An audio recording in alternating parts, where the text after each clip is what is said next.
You're born into 17th century England, into what people might call a decent family. Not rich enough for fancy silk, not poor enough to starve, just comfortably forgettable. Your mother does all the cooking, cleaning, and, well, keeping you alive. Your father? He's never home for long, always out doing stuff. Then you hit the 1-year mark. Huge achievement, by the way. You've officially dodged the Grim Reaper's newborn suite, where nearly 40% of kids like you don't make it this far. Congrats! By age 3, you start realizing something's weird. Nobody visits your home. You don't live near other kids, and for some reason, your mother never lets you wander outside. Something about wolves, stray ones that apparently enjoy snacking on children. Then, one evening, your world cracks open just a little. Mom takes you to the market for vegetables, and instead of the grand adventure you imagined, you get stared at, hard. People whisper, some glare, a few even curse at you and your mother. You're 3 years old, so obviously you have no idea what's happening. Maybe you dropped food on your shirt? Maybe they just hate toddlers? Then you hear it.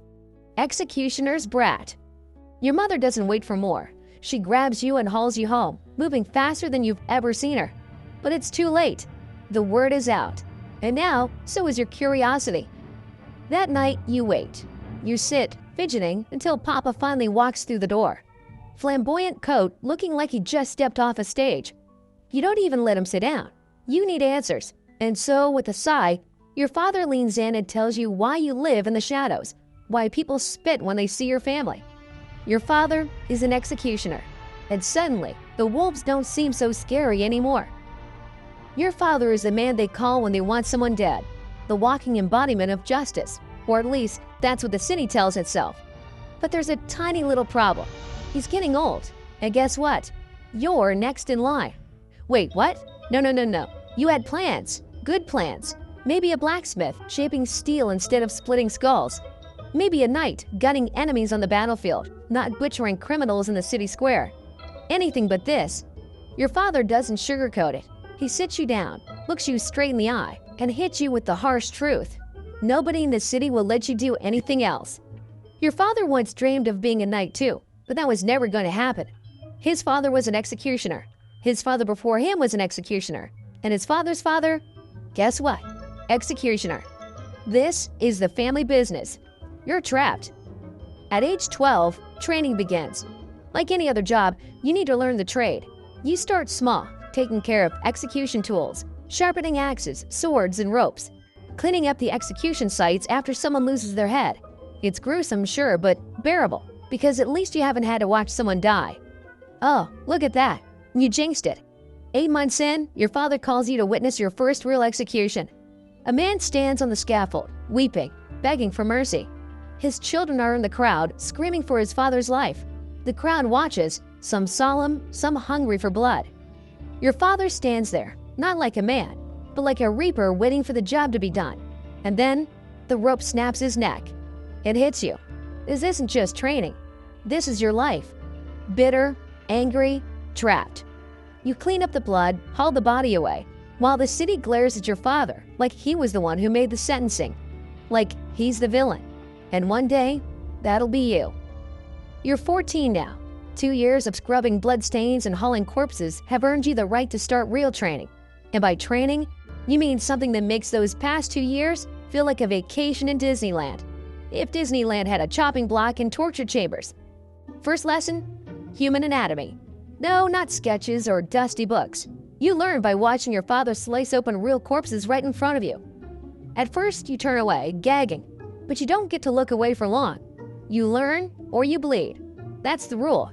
Every mistake is corrected with a beating.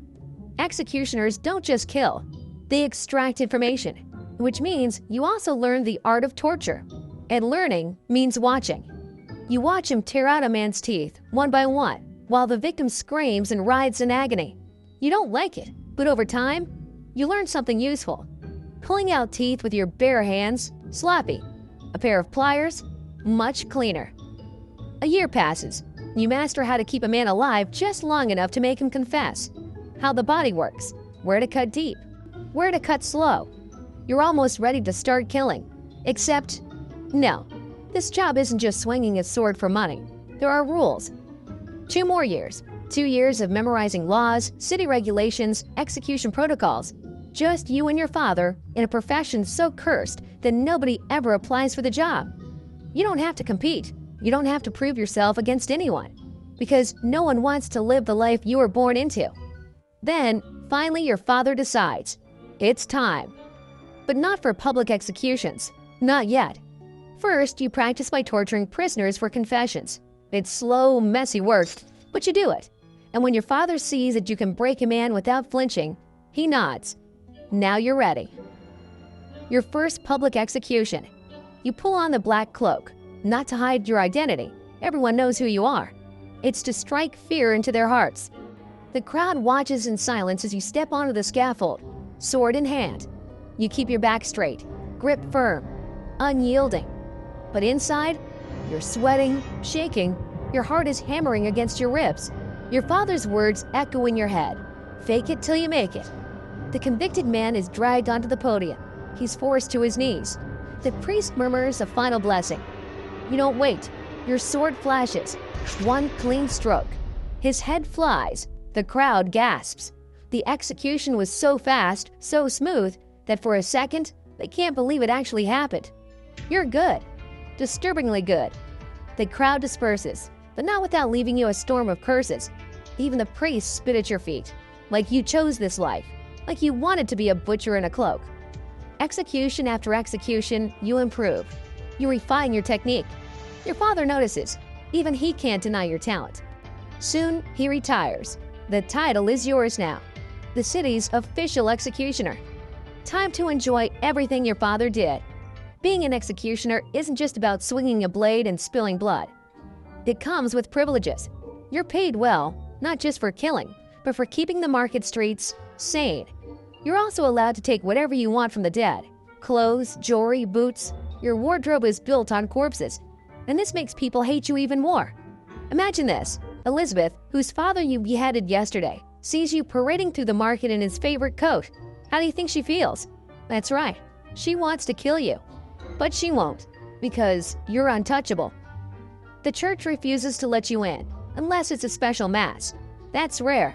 They say you're unclean, a necessary evil. And yet, you're expected to marry. So, you leave your father's home, buy a house in the city outskirts, and find someone as hated as you. A whore. She's beautiful. She understands you. She has no family, no one to judge her for choosing the city's butcher. Your wedding is as empty as your childhood dreams. No priests, no guests, just you, your parents, and one aunt who probably came for the free meal. But at least you're happy. And for an executioner, happiness is a rarity. 1,000 deaths later, the years roll by. You become famous. Your name reaches neighboring cities. 1,000 executions under your belt, and you are now a legend of death, feared more than any of your ancestors. But this isn't a statistic you take pride in. It haunts you. Every night their faces flood your dreams. Their screams crawl inside your ears and refuse to leave. The weight of their deaths crushes your chest. But life has one mercy left to give you.